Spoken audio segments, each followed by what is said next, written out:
Remue-ménage.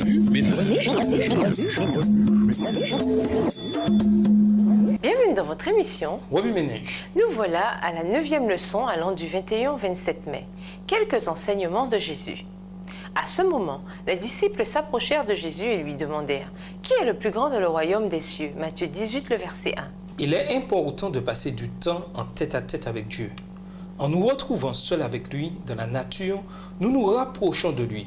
Le Christ a passé beaucoup de temps seul avec son Père. Suivre Dieu dans un monde impie. Nous vous invitons à lire Matthieu 18, les versets 15 à 35. Nous vivons au sein d'une culture qui s'oppose de bien des manières aux principes et à la volonté de Dieu pour nous. Depuis les émissions de télévision jusqu'aux films, à la musique et aux réseaux sociaux, nous sommes environnés de choses qui détournent notre attention du Christ et de ce qu'il nous ordonne de faire. On nous enseigne, au lieu de l'humilité, à entretenir plutôt un certain orgueil. Au lieu du pardon, on nous enseigne que la vengeance est normale et parfois même une bonne chose. On nous enseigne non à nous focaliser sur Dieu, mais plutôt à valoriser les choses insignifiantes. En tant qu'être créé à l'image de Dieu, comment en sommes-nous arrivés là? Jusqu'où l'humanité refusera-t-elle la grâce? Que faire pour changer notre mentalité modelée par notre culture? R.C. Sproul a dit un jour, « Nous ne voulons pas segmenter notre vie. Un peu de temps pour Dieu, un peu de temps pour nos affaires ou nos études, un peu de temps pour nous. L'idée est de vivre entièrement en la présence de Dieu, sous l'autorité divine, de vivre pour honorer et glorifier Dieu. C'est ça la vie chrétienne. » Dans un monde où l'on nous enseigne à tout compartimenter, il n'est pas étonnant que nous commencions à compartimenter Dieu. Nous l'insérons dans notre emploi du temps au même titre qu'une séance de gym. Et pourtant, Dieu est censé remplir toutes les parties de notre vie. L'aurions-nous oublié? Dans la leçon de cette semaine, nous allons voir comment la culture a influencé notre monde et de quelle manière nous perdons Dieu de vue. Que faire pour renverser cette tendance et revenir à la parole pure et simple de Dieu? Comme il est difficile d'aller à contre-courant, nous choisissons souvent ce qui est populaire et oublions que la parole de Dieu devrait être tout pour nous. Dans les Écritures, nous voyons la consécration de David envers la parole et son désir de l'étudier et d'en tirer des leçons. Cependant, il nous faut davantage que désirer Dieu. Il nous faut agir selon ce désir. Comment apprendre à suivre les exemples et les commandements du Christ? Bien souvent, nous tordons la parole pour qu'elle corresponde à notre style de vie et à nos habitudes. Même si cette parole est simple, nous la compliquons et la tordons pour qu'elle se conforme à nos passions et à nos vices. Le temps est venu de faire demi-tour et de permettre au Saint-Esprit de nous guider vers la vérité. Au revoir. Et à demain si Dieu veut. Remue-ménage. Remue-ménage.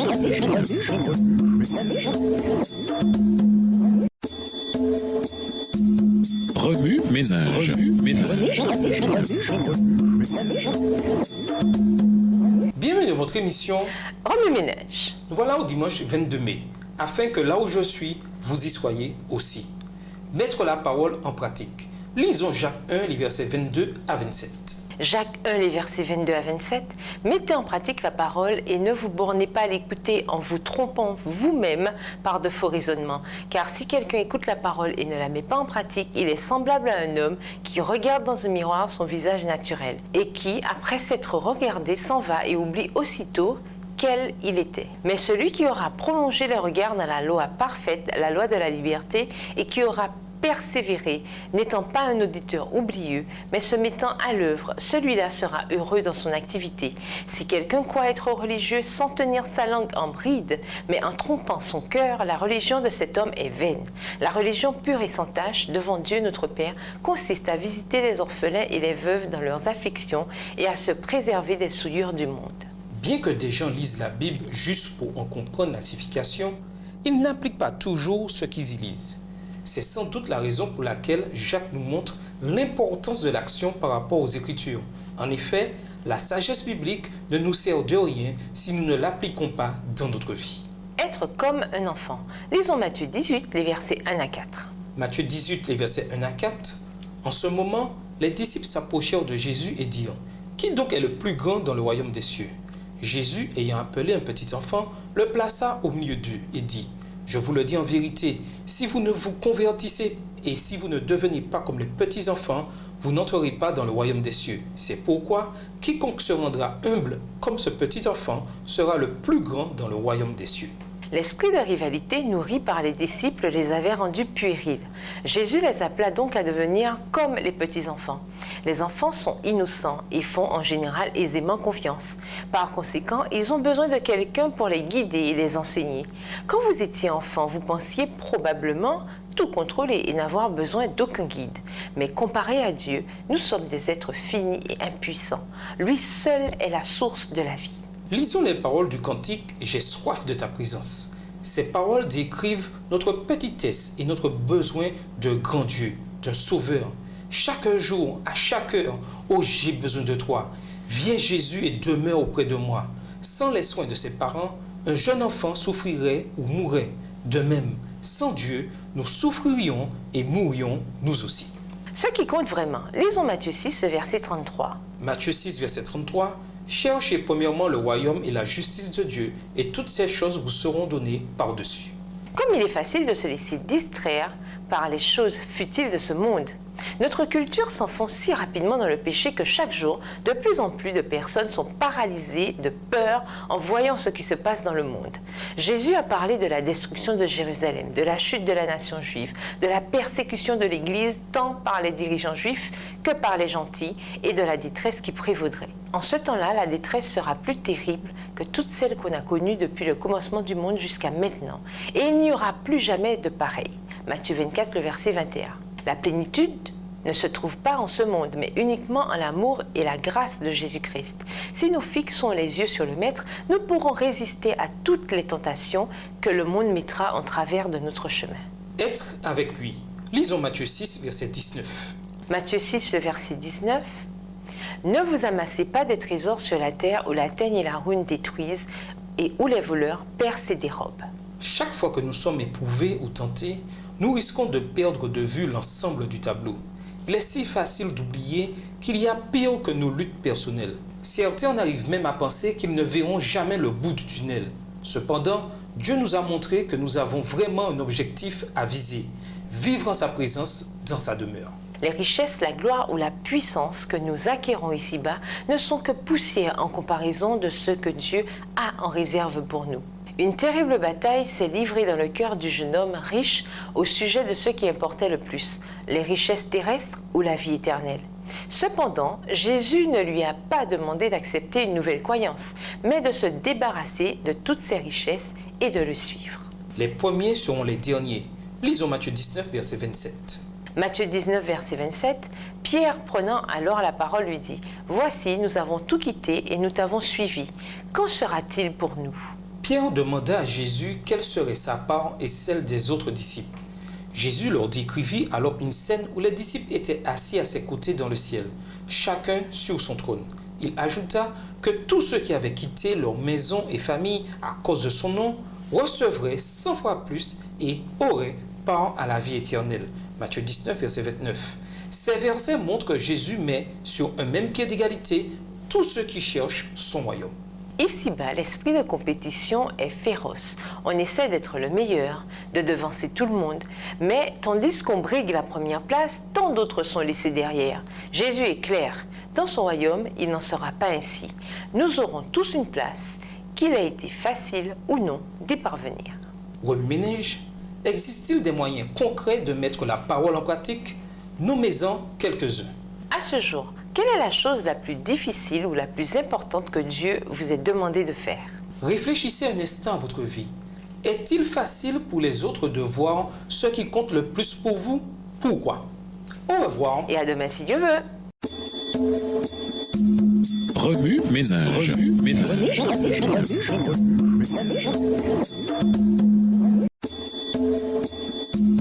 Remue-ménage. Remue-ménage.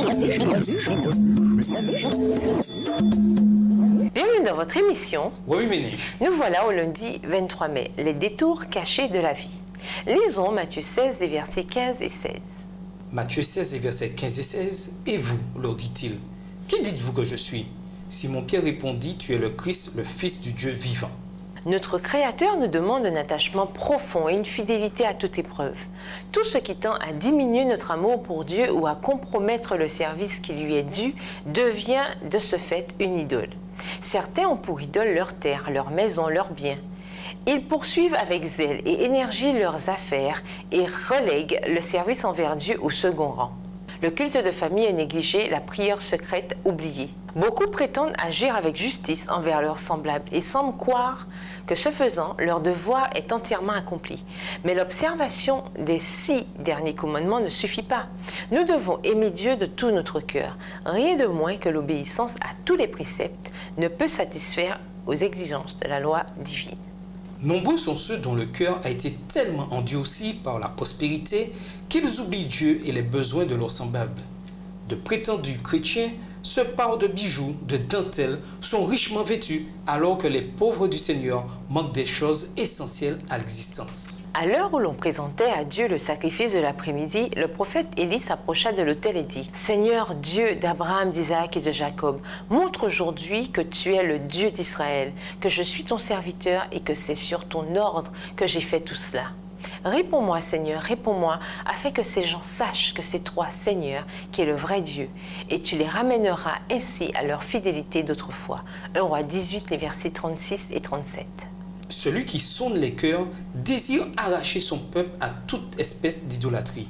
Que la parole de Dieu, le précieux livre de vie, occupe les tables actuellement remplies d'ornements inutiles.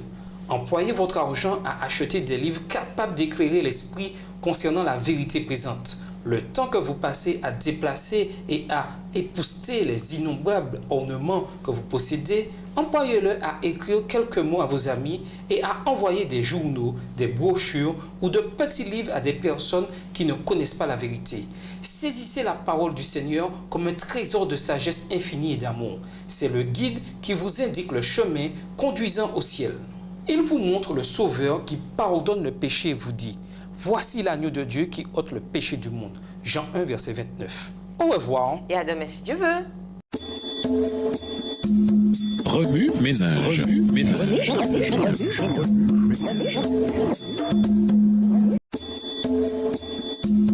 Remue ménage. Remue ménage. Bienvenue dans votre émission Remue ménage. Nous voilà mardi 24 mai. Devenir comme des enfants. Lisons Matthieu 18, les versets 1 à 4. Matthieu 18, les versets 1 à 4. En ce moment, les disciples s'approchèrent de Jésus et dirent « Qui donc est le plus grand dans le royaume des cieux ?» Jésus, ayant appelé un petit enfant, le plaça au milieu d'eux et dit « Je vous le dis en vérité, si vous ne vous convertissez et si vous ne devenez comme les petits enfants, vous n'entrerez pas dans le royaume des cieux. C'est pourquoi quiconque se rendra humble comme ce petit enfant sera le plus grand dans le royaume des cieux. » Le mot « changer » est un des mots essentiels de Matthieu 18, les versets 1 à 4, parce qu'il est au centre de ce que Jésus est en train de dire. En grec, ce terme est traduit par « scrépho ». Ceci peut vouloir dire faire demi-tour ou changer d'avis.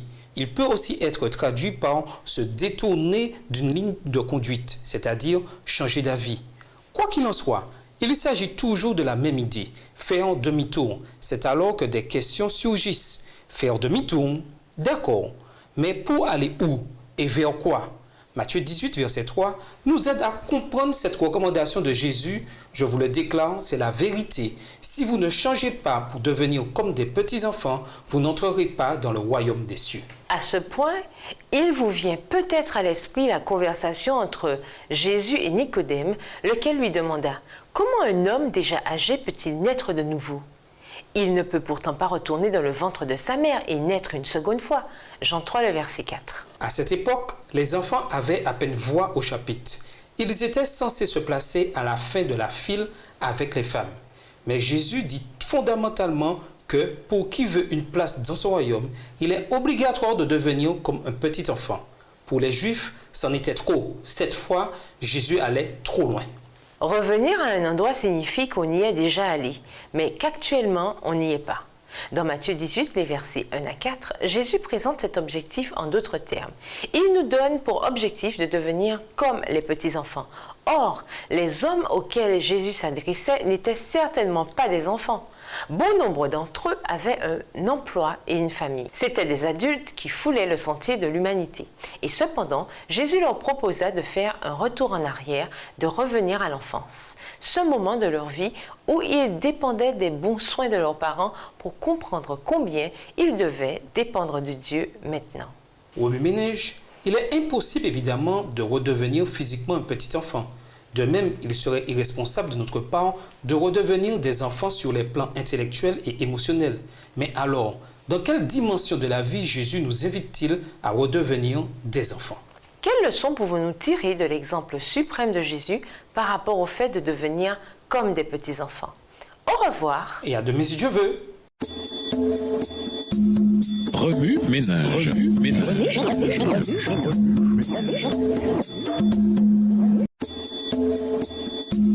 Remue-ménage. Remue-ménage.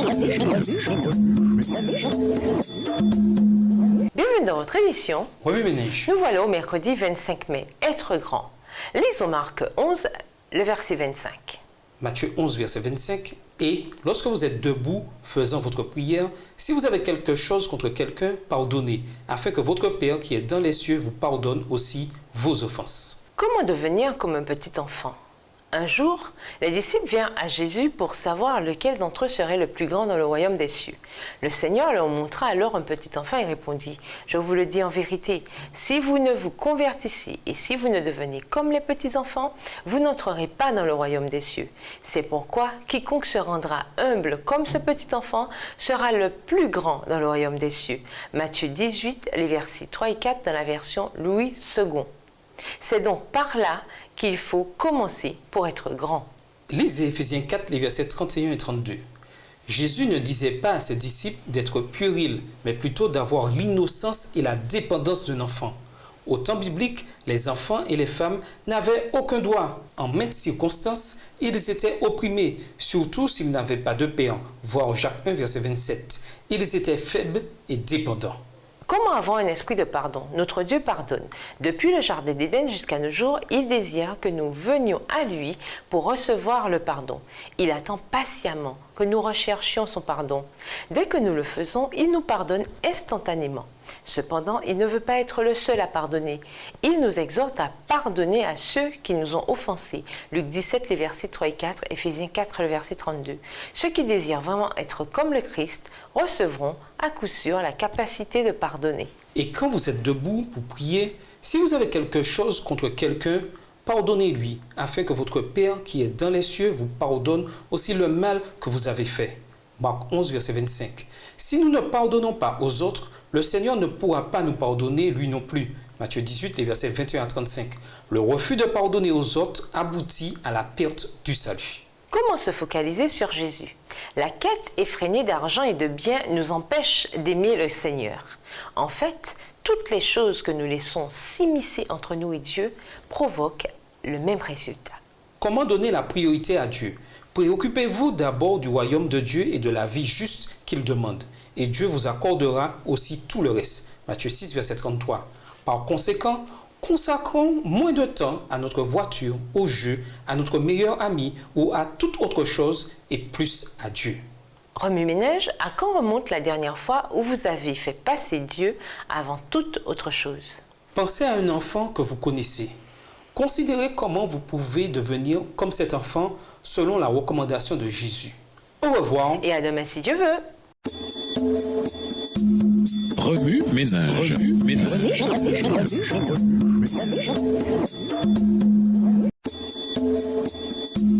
Remue-ménage. Remue-ménage. Bienvenue dans votre émission Remue-ménage. Nous voilà au jeudi 26 mai. Sentiments ou décisions. Lisons Colossiens 1, les versets 13 et 14. Colossiens 1, les versets 13 et 14. Qui nous a délivrés de la puissance des ténèbres et nous a transportés dans le royaume du Fils de son amour, en qui nous avons la rédemption, la rémission des péchés. Bien des gens ont du mal à pardonner. Il est facile d'en parler et d'élaborer de grandes théories là-dessus. Mais comment arriver à exercer le pardon? Le pardon est-il un sentiment? C.S. Lewis a dit un jour, être chrétien signifie pardonner l'inexcusable parce que Dieu a pardonné l'inexcusable en nous. Dans ce monde On ne nous apprend pas à pardonner comme Dieu l'enseigne. On nous dit plutôt de répliquer, de montrer notre force, de défendre nos doigts. Certains croient qu'ils ne peuvent pas pardonner parce qu'ils ne ressentent pas le pardon dans leur cœur. Mais pour être capable de pardonner, il nous faut l'esprit et la douceur du Christ. Il nous faut un cœur transformé. Ce n'est qu'alors que le pardon sera possible. Selon un dictionnaire, pardonner, c'est l'acte ou le processus qui consiste à pardonner ou à être pardonné. Le pardon n'est pas défini comme un sentiment. Jésus dit « Ne portez de jugement contre personne et Dieu ne vous jugera pas non plus. Ne condamnez pas les autres et Dieu ne vous condamnera pas. Pardonnez aux autres et Dieu vous pardonnera. » Luc 6, verset 37. Il fait partie de la nature humaine de ne pas vouloir pardonner à ceux qui nous ont offensés. Par ailleurs, nombre de médias nous encouragent à nous venger de ceux qui nous ont fait du tort. Mais Dieu, lui, nous enseigne complètement le contraire. Souvenons-nous de cette déclaration de Martin Luther King Jr. Le pardon n'est pas un acte occasionnel, mais une attitude constante. Celui qui est animé d'un esprit de pardon ne réserve pas le pardon pour certaines occasions ou certains lieux. Nous devons nous efforcer constamment de cultiver la paix au lieu de la colère, peu importe ce qu'on nous a fait. Nous devons atteindre un point où une telle paix n'est plus un concept étranger, mais un état d'esprit. C'est cet amour inconditionnel que Jésus a manifesté envers ceux qui le haïssaient. Lui ont craché au visage et ont fini par le tuer. Ménage, quels autres exemples la Bible nous donne-t-elle du pardon? Dans un siècle où la culture et les médias enseignent que le pardon n'est pas important, comment cultiver un esprit de pardon? Au revoir. Et à demain si Dieu veut. Remue ménage. Remue ménage.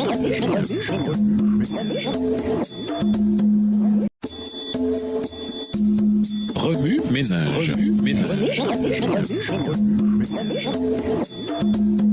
Bienvenue dans votre émission. Remue ménage. Nous voilà au vendredi 27 mai. Pas d'autre Dieu que Dieu. Lisons Exode 20, le verset 3. Exode 20, verset 3. Tu n'auras pas d'autre Dieu devant ma face. Pour conclure, l'objet de notre contemplation nous consume lentement, mais sûrement. Exode 20, le verset 3 nous enseigne que le fait d'adorer un objet ou un être autre que Dieu revient à transgresser le premier commandement. Ce texte ne peut être plus clair.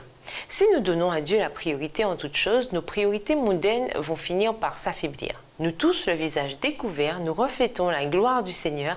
Ainsi, nous sommes transformés pour être semblables au Seigneur et nous passons d'une gloire à une autre gloire, plus grande encore. Voilà en effet ce que réalise le Seigneur qui est l'Esprit. 2 Corinthiens 3, verset 18. Les alcooliques détruisent leur famille. Les esclaves du porno et du sexe se privent de relations amoureuses saines. Mais si Dieu et les valeurs chrétiennes vous intriguent, alors fixez les yeux sur Jésus et vous serez libérés du pouvoir de séduction du monde. Allez, contemplez Jésus et il vous consumera lentement mais sûrement. Qu'offrent aux idées? Rendez gloire à Dieu pour tout ce qu'il a fait pour vous. Adorez celui qui vous a créé en vous dotant du libre arbitre, ce qui vous permet de prendre vos propres décisions. Suppliez Dieu de vous accorder la force de ne pas céder à la tentation. 1 Corinthiens 10, verset 13. Confiez-lui vos chagrins et demandez-lui de vous pardonner lorsque votre engouement pour le monde passe avant lui. Mémorisez Proverbe 3, verset 6. Appuie-toi sur lui dans tout ce que tu entreprends et il guidera tes pas. Agissez en tant que mentor auprès des jeunes. Gagnez l'amitié des enfants plus jeunes de votre église ou de votre collectivité. Il s'agit simplement d'être présent, de vous intéresser à eux et de les accepter tels qu'ils sont. Vous verrez, une telle approche fera toute la différence. Quels avantages et quels inconvénients y a-t-il à donner la première place à Dieu dans votre vie? Faites-en une liste. Vous pourriez être étonné de voir combien il est difficile d'écrire quelque chose dans la colonne inconvénients.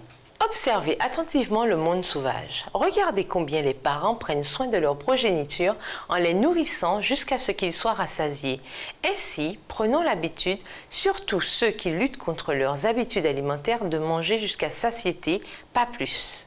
Cette semaine, cessez une activité à laquelle vous consacrez beaucoup de temps. Par exemple, si votre émission de télévision passe mardi prochain, remplacez-la par une conversation avec un ami ou une étude de la parole de Dieu. Pour aller plus loin, nous vous invitons à lire Matthieu 6, les versets 24 et 33, ainsi que Jean 3, le verset 30.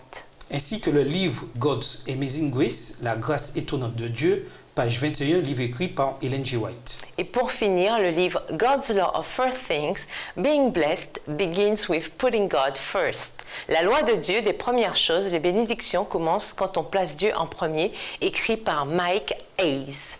Au revoir. Et à demain si Dieu veut. Remue ménage. Remue ménage.